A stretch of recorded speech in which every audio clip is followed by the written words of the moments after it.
현재 시장에서 가장 핫한 이슈를 국내 최고의 전문가와 함께 샅샅이 살펴보는 황스타그램 시간입니다. 오늘 주제를 나타내는 해시태그 살펴보겠습니다. 공매도 금지, 펀더멘털, 시장 영향력으로 나타냈습니다. 공매도가 금지된 지 2주, 시장에서의 영향력이 소멸된 걸까요?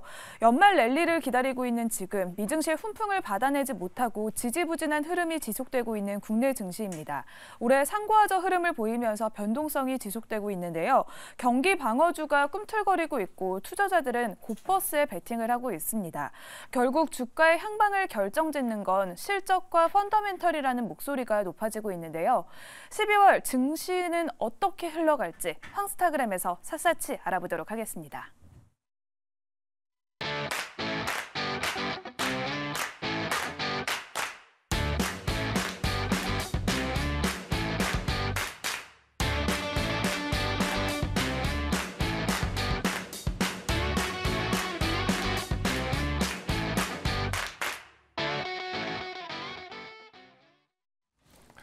네, 급변하는 시장을 진단하고 그에 따른 대응 전략을 세워보는 시간, 황스타그램 시간입니다. 코스피가 나흘째 상승세를 이어가고 있긴 한데요. 요즘 약간 좀 불안한 장세다라고 좀 생각이 되어지더라고요. 아까도 두 분의 전문가분들과 이런저런 얘기, 두저지 장세다, 퐁당퐁당 장세다, 이런 이야기를 많이 했었는데 사실 시가총액 상위주는 상승 우위를 보였는데 엔비디아 이후 반도체 엔비디아 실적 발표 이후에 반도체 주식들이 전체적으로 좀 하락하는 모양새가 보여져서 지금 왜 이렇게 흘러갈까라고 좀 생각이 되어지기도 하는 지금 장이 아닌가라는 생각이 듭니다. 그래서 12월의 장세는 과연 어떻게 흘러갈까? 하이투자증권 강북 WM센터 이영훈 이사님과 이 이야기 좀 자세하게 나눠보도록 하겠습니다. 이사님 어서 오세요. 네, 안녕하십니까. 네, 어려운 장입니다. 네, 어렵습니다. 갑자기 오늘 바이오주도 급등을 하고 반도체가 이상하게 하락을 하고 이런 네네. 모양새가 좀 보여지고 있고 또 연기금도 좀 이제 담았던 주식들을 좀 바꿔내는 것 같아요. 예를 들어 은행주라든가 셀트리온을 좀 덜어낸 것 같고 그 안에 로봇이라든가 2차 전지, 그러니까 성장 모멘텀이 좀 있는 주식들을 좀 담아놓는 것 같은데 여기 우리가 좀 집중해서 봐야 될 포인트들이 좀 있을까요? 어떻게 보고 계십니까? 일단 오른 걸 판 거고요. 네. 많이 빠진 걸 산 거라고 일단 간단하게 말씀을 드리면 될 수가 있고요. 많이 빠진 걸 산 것이다. 네. 네네. 이제 그 말씀을 드리는 거는 최근에 이제 연말 앞이고 하기 때문에 은행이 지금 역대급 실적을 내고 있는 상황이고 네네. 그렇게 되면 이제 배당 성향에 대한 이제 기대감이 커질 수밖에 없잖아요. 그러니까 이제 은행주는 올랐던 거고요. 네네. 셀트리온 같은 경우는 저번에도 제가 바이오에 이제 말씀드릴 때 한번 제가 이제 소개를 드리고 했었지만은 합병 이슈가 되게 중요하다. 네. 근데 이제 회사에서 당초 밝히기에는 1조 원까지 주식 내 수천건을 받아주겠다고 했는데 1,000억도 안 들어왔습니다. 굉장히 성공한 거죠. 그만큼 이제 회사를 믿었던 걸 것이고 서정진 회장님의 어떤 팬덤을 확인할 수 있었던 것 같고요. 그렇게 본다고 하면은 그 효과에 의해 가지고 지금 사실 셀트리온 같은 경우가 13만 원대 중반 이때부터 올라서 지금 17만 원이 넘어섰고 은행주 역시 보통 한 30% 이상은 다 올라와 있는 상태이기 때문에 차익 실현을 하는 거고 네. 반면에 지금 2차 전지 같은 주식은 고점 대비해서 이 표현이 방송 용어인지 모르겠지만은 반토막 많이 내려왔죠. 네, 많이 빠졌지 않습니까? 네네네. 많이 빠졌고 그다음에 성장에 대해서 이제 시장에서 의문을 좀 표시하는 그런 이제 얘기들도 좀 많고 논란이 있다 보니까 주가는 더 눌릴 수밖에 없는 거고. 그렇죠. 그러다 보니까 이제 상대적으로 단가적인 측면에서 좀 편안한 쪽 그런 쪽을 좀 담는 거 아니냐. 로봇 관련된 주식도 이번에 두산 로보틱스가 많이 오르긴 했지만 네.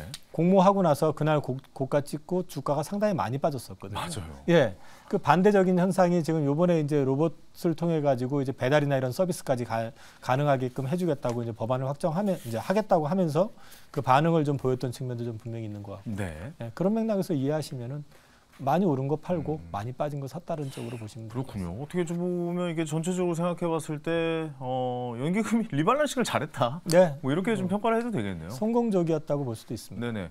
왜냐하면 2차 전지 쪽은 사실 사고 싶어도 못 살, 손가락만 빨고 있었던 네네, 투자자분들 많았잖아요. 아니 이렇게 오르는 게 맞는 거야? 라면서 밈 주식이다, 이런 유행을 타는 주식, 팬들이 생기는 주식. 네네. 저는 정말 오랜만에 좀 지켜봤던 상황이었거든요. 근데 이제 그 고점 대비 좀 많이 이제 내려와 있는 상태고, 아까 말씀해 주셨던 로봇주 역시도 굉장히 처음에 부각이 많이 됐었다가 와 드디어 로봇이 이제 상장하고 두산 로보틱스 상장하는구나 해서 많이 몰렸다가 뭐야 하고 네. 좀 시간이 지났더니 좀 약간 저점이었던 상황. 그리고 요 며칠 이제 좀 많이 오르는 상황. 네. 그런 주식들을 연구기금에 담았다. 뭐 이렇게 좀 생각을 해보면 될 것 같습니다.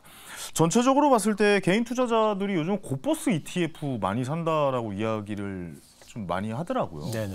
근데 이런 투자는 괜찮은지 모르겠네요. 어떻게 생각하세요? 제가 방송할 때마다 늘 말씀드리는 건데 저는 쫄보래가지고 저도 그래요. 예, 사실 뭐 고버스 이런 쪽하고는 좀 거리가 있습니다. 네네네. 레버리지도 사실 장이 아주 편안한 구간이 아니면은 잘 안 하는데 저는 사실 그 인버스 투자라는 게 결국에는 오를 때도 수익 내지만 빠질 때도 수익을 내겠다라는 이제 또는 이제 그 해칭용으로 많이 사용을 하는데 사실 이제 개인 투자자들은 해칭용이기보다는 주로 이제 수익을 목적으로 하지 않습니까? 그렇죠. 근데 저는 도박처럼 사실- 접근하는 분들 네. 꽤 많이 계세요. 근데 저는 고버스 사실 같은 주식 곳은. 투자라는 게 그 기업의 어떤 가치의 성장에 따라서 내가 그만큼 내 자산도 늘어나는 게 이제 기본적인 투자의 원칙이라고 생각을 그렇죠. 하고 네. 있거든요. 그래서 이 인버스나 고버스를 투자하시게 될 경우에 이게 주변에서 보니까요. 제가 이제 저는 일체 그쪽 인버스 쪽은 아예 매매를 안 하는데 선입견 같은 걸 갖게 되더라고요. 네네. 그거를 갖게 되는 순간 보통 이제 주식을 맞아요. 소유하고 있으면 네. 내 주식에 대한 이제 약간 편견 같은 게 맞아요. 생기잖아요. 네. 그럼 비슷하게 인버스나 고버스를 갖고 있으면은 시장에 대해서 극도로 안 좋은 것만 쳐다보게 되는 공감합니다. 그런, 그런 상황이 좀 있기 때문에 개인적으로는 투자 목적이라고 그러면은 사실은 주식을 공부하셔가지고 좋은 주식을 사서 그 주식을 통해서 수익을 내시는 거, 기업의 성장과 내 자산이 늘어나는 거를 권해드리고 진짜 뭐 목적이 정말 내가 능력이 돼서 인버스나 고버스를 하시겠다고 하면은 제가 그 부분에 대해서 말씀드릴 수는 없는데 네네네. 지금 현재 환경으로 놓고만 그냥 말씀을 드리면 펀더멘탈이 조금 미세하게나마 변했습니다. 일단 우리나라 원화 환율이 지금 1,300원 초반 또는 1,280원까지 내려갔었잖아요. 네. 안정적으로 좀 가고 있죠. 네, 상당히 안정적으로 갔는데 그게 이제 미국의 국제 수익률이 안정된 측면도 있지만 또 한 가지 보셔야 되는 거는 미국의 우리나라의 수출 데이터가 YOY 기준으로 13개월 만에 처음으로 10월 달에 플러스로 반전이 됐습니다. 네. 그리고 11월 달도 현재 20일까지는 그 수출이 지금 플러스 한 2%대 정도 나오는 것 같거든요. 그 근간이 반도체 수출이 많이 늘었고 자동차 수출이 많이 늘었다는 거거든요. 네. 그럼 펀더멘탈리로 보게 되면 외국인들 시선에서 봤을 때는 한국 시장을 급격하게 현 시점에서 팔아야 될 이유가 별로 없습니다. 그렇군요. 그렇기 때문에 지금 최근에 그 선물 옵션 쪽 구조를 보면은 외국인들이 4조 원 이상을 선물을 팔았었는데 거의 다 샀습니다. 다시 회복을 시켜놨어요. 그렇군요.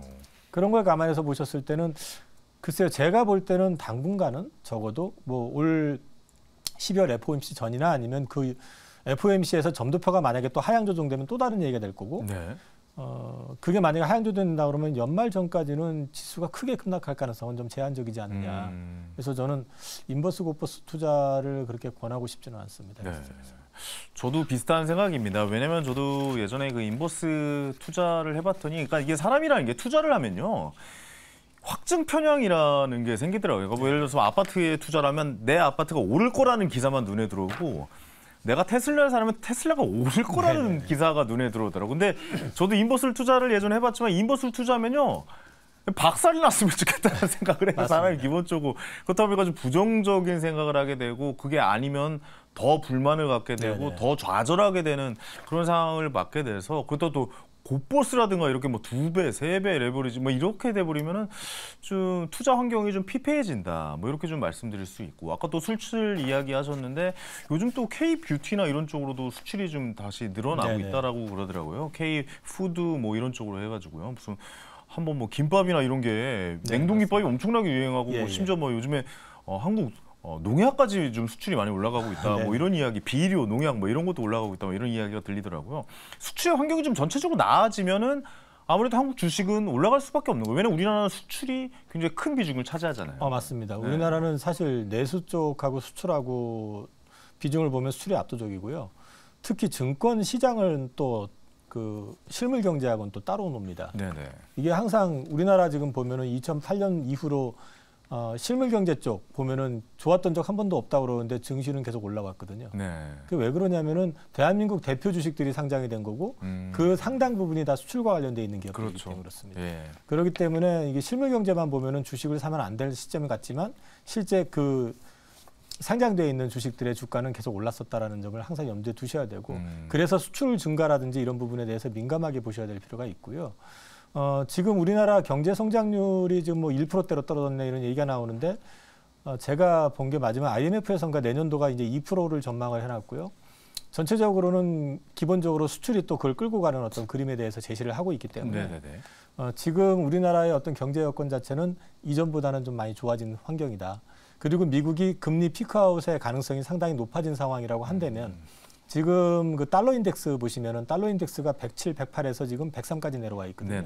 이 얘기는 원화 강세가 어쩌면 지금 이후부터 내년에 이제 만약에 내년 뭐 중반 이후에 금리를 내린다는 걸 전제를 한다면은 기조적으로 원화 강세가 나올 수도 있는 상황이다라는 걸 염두에 두셔야 되기 때문에 그것까지 감안해가지고 시장을 보셔야 될 필요가 있을 것 같습니다. 전체적으로 그림을 그려보셨을 때 이제 원화가 강세가 되고 수출이 좀 이제 많이 되는 상황과 맞물리면서 FOMC에서 금리 인상에 대한 신호가 거의 없다면 주식 시장은 꽤 괜찮을 것이다라고 좀 예상을 하고 계시는 거네요. 일단 그렇게 보고 있고요. 근데 이제 저는 조금 분할을 하고 있는 건 연말까지는 어쨌든 반등을 좀 줄 것 같기는 하고요. 근데 이제 내년 넘어가면서부터 저는 이제 미국에서 지금 이 시그널로 보여지고 있는 게 경기의 어떤 정점 시그널 내지는 후퇴 뭐 소프트 랜딩 얘기 나오고 노랜딩 얘기도 나오지만은 근데 전반적으로 지금 미국의 소비 지표들을 보면은 이전보다는 좀 악화되고 있는 게 확실하고요. 그렇죠. 거기에 지금 그 질적인 측면에서 봤을 때도 현금 잔고는 줄고 있고 신용카드 사용액은 늘고 있고 리볼빙도 늘고 있습니다. 맞아요. 여기에 덧붙여가지고 지금 그 학자금 대출 받았던 거 상환 이제 본격적으로 시작됐기 때문에 소비의 위축 가능성은 좀 더 커지고 있고, 그러네요. 예, 가처분 소득 대비해서 실제 지금 그 소비하는 비용이 지금 역전이 됐어요. 이런 걸 놓고 봤을 때는 그거 항상 과소비 오버해가지고 소비하는 건 한계가 있잖아요. 그래서 어느 정도 고점에 대한 시그널은 좀 보이고 있다는 측면에서 봤을 때 그렇다고 해서 지금 뭐 경착륙의 어떤 리스크가 지금 확 부각되는 건 아니기 때문에 약간의 톤다운 가능성은 내년 연초에는 좀 나타날 가능성이 있다라고 생각을 하고 있기 때문에 조금 디테일하게 말씀을 드려서 이상한데 그게 안 맞을 가능성도 높지만 저는 연말 전에는 좀 올라가면 현금을 좀 만들어 놓고 연초 1분기 중에 주가가 좀 많이 밀리면 거기서 한번 기회를 보시는 것도 괜찮을 것 같다. 연초에 1월 효과, 그러니까 그럼 뭐 이렇게 좀 표현해야 될까요? 산타랠리는 좀 있을지 모르겠지만 1월 효과는 없을 가능성이 있다라고 좀 생각을 해볼까요? 그게 조금 애매한데요. 저는 산타랠리까지 있을지에 대해서 확신은 없어요. 산타랠리도 확신이 없으시군요. 네, 이제 12월에 만약에 FOMC에서 점도표를 기존에 찍어놨던 것보다 하향해서 찍어놓는다 그러면 이건 금리 인하에 대한 기대감을 더 키울 수 있잖아요. 그럴 가능성은 아주 높지는 않다고 보는데 이제 그 경우에는 주가가 조금 한 번 더 연말까지 불을 붙어서 말씀하신 산타랠리의 가능성도 있다고 보고요. 근데 이제 그게 아닌 상태에서 그냥 경고하는 선에서 끝이 난다는 전제 하에서 만약에 유가가 지금 좀 $70 중반대로 떨어져 있잖아요. 이게 $70 밑으로 갑자기 급락을 한다든지 미국 국채 금리 10년물 기준으로 했을 때 4% 밑으로 갑자기 떨어진다든지 이거는 경기 침체를 예고하는 시그널일 수도 있다는 거죠. 그래서 그런 것까지 보시면서 시장을 조금 대응해 보실 필요가 있는데 뭐 그냥 연말 전까지는 그래도 아주 험한 장은 안 나올 것 같다라는 게 현재 제 생각입니다. 뭐 그런 생각도 해봐요. 금리가 너무 지긋지긋해가지고 경기 침체가 와가지고 금리를 좀 확 내렸으면 좋겠다라는 생각도 좀 하게 되는데 왜냐하면 좀 너무 긴 시간 동안 우리가 좀 고통의 시간이 있었잖아요. 현금 많이 갖고 계신 분들이 항상 원하는 거고 그다음에 지금 현재 인버스 투자하신 분들이 지금 가장 원하는 시나리오죠.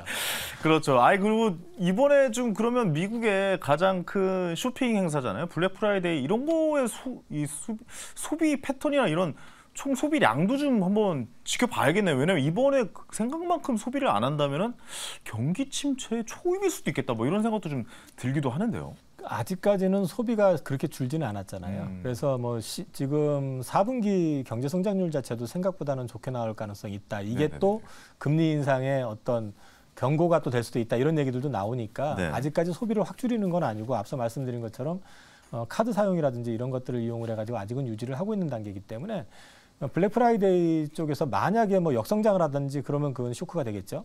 근데 이제 그렇지 않고 뭐 일정 수준 이상만 나와준다 그러면 그거 역시도 뭐 지금은 그러니까 모든 지표가 과부하가 걸리면 안 됩니다. 그러니까 금리도 그렇고 유가도 그렇고 모든 게 지표 자체가 과부하가 걸리면 어느 한 방향으로 쏠릴 가능성이 있고 그건 시장의 리스크가 될 수 있기 때문에 그 부분은 뭐 경계를 하면서 지켜보실 필요가 있을 거예요. 전체적으로 좀 경계하면서 하나하나 짚어보면서 선택을 좀 내려야 되는 네네. 시기다라고 좀 생각을 해봐야 되겠군요. 왜냐하면 이제 갈피를 좀 잘 못 잡겠는 시기니까요. 뭔가 좀 뚜렷하게 이렇게 뭐 이번에 무조건 금리 오를 거야. 이번 달 FOMC는 금리 오를 거야. 이런 이제 결론. 소비는 무조건 내려갈 거야. 뭐 이런 확신을 내릴 수가 없는 상황이다 보니까 하나하나 좀 짚어보셔야겠다. 뭐 이런 말씀까지 해주시는 것 같습니다. 전체적으로 요즘 필수 소비재에 대한 주가가 방어가 꽤 괜찮은 것 같아요. 2위 종목들도 좀 많이 올라가는 것 같고요. 네네. 근데 이게 필수 소비재가 이게 괜찮은 주가의 흐름이라면 좀 경기는 그렇게 안 좋다라고 좀 이야기를 해야 되는 거 아닙니까? 왜냐면 이제 기술주라든가 이런 쪽이 많이 올라야 또 경기는 굉장히 좀 화랑으로 좀 가는 것 아닌가라는 생각도 좀 들기도 하거든요. 일단 필수 소비재라든지 아니면 뭐 통신비 같은 거라든지 네네. 이런 것들은 기본적으로 매출이 크게 진폭이 없는 거잖아요. 저희 뭐 경기 방어주라고도 네네, 보통 방어주라고 많이 이제 얘기하죠. 얘기를 하잖아요. 예. 방어주가 움직일 때는 그만큼 경기가 안 좋다라는 거죠. 특히 이제 우리나라 같은 경우는 그게 좀 이제 예민하게 반응을 하고 있는 거고요. 네네. 미국은 뭐 여전히 매그니피센트 세븐이라고 하는 주식들이 여전히 핫하게 움직이고 있는 거고. 네. 근데 이제 우리 같은 경우는 사실은 이제 앞서 말씀드렸던 그 수출의 이슈도 좀 있는 데다가 이제 외부적인 변수의 영향을 좀 많이 받고 있기 때문에 이제 또 특히 방어주가 좋은데 우리는 네. 또 상대적으로 배당 수익률이 낮잖아요, 우리나라가. 많이 안 주죠. 네. 근데 많이 좀 줬으면 좋겠는데 말이죠. 그 안에서 사실 배당을 많이 주는 거는 은행주라든지 통신주 같은 경우는 배당 수익률 자체가 결코 작지 않습니다. 그렇죠. 그러니까 이제 연말 앞이기 때문에 배당 수익에 대한 기대, 시장에 대해서 조금 위험을 회피 성향 같은 것들이 나오니까 그래서 그렇군요. 그쪽으로 가서 해마다 보면은 연말 전에 연말까지 이어지지는 않아요. 근데 네. 보통 이제 10월 빠르면 10월부터 시작해서 한 11월, 12월 초까지 이렇게 쭉 이어지면서 그쪽이 올라가는데 네. 문제는 이제 해가 바뀐 상태에서 배당락이 되면 그 주가가 배당락을 회복을 해야지 사실은 그게 공돈인 거잖아요. 그렇죠. 걸리는 시간들이 생각보다 오래 걸립니다. 그렇기 때문에 저는 배당 투자를 한다 그러면 배당을 받을 투자가 아니라 조금 보수적이신 분들은 이미 투자를 하셨었어야 되고 이제 조금 뭐 12월 초쯤 중순쯤 되면은 그거를 이제 회수하시는 게 배당을 안 그러네요. 받으시고 예. 그게 더 현명하지 않을까 싶네요. 그럼 그 돈이 또 어디로 흘러갈지도 한번 좀 생각을 해보는 네네. 그런 장을 좀 전체적으로 그림을 한번 그려봐야겠군요. 예. 알겠습니다. 전체적인 이 흐름을 한번 좀 생각해보는 시간이었던 것 같습니다. 굉장히 저도 오늘 혼란스럽고 이게 어디로 튈지 모르겠고 막 이랬는데 전체적으로 좀 맥락을 잡고 그림을 그려보는데 좋은 시간이었다. 이렇게 좀 말씀드릴 수 있을 것 같습니다. 오늘 말씀 감사합니다. 네, 감사합니다. 고맙습니다. 자, 오늘 스타킹 이제 이번 주 마칠 시간입니다. 오늘 당첨자 여기 나가고 있죠. 자, 8814님 주식 공부 스타킹과 함께 수익 날 때까지라고 보내주셨습니다. 이분께 줄탄의 공연 티켓 선물로 보내드리도록 하겠습니다. 자, 이번 주 시간 저는 여기서 인사드리겠고요. 다음 주 월요일에 생방송 7시에 역시 찾아갑니다. 스타킹의 황현이었습니다. 감사합니다.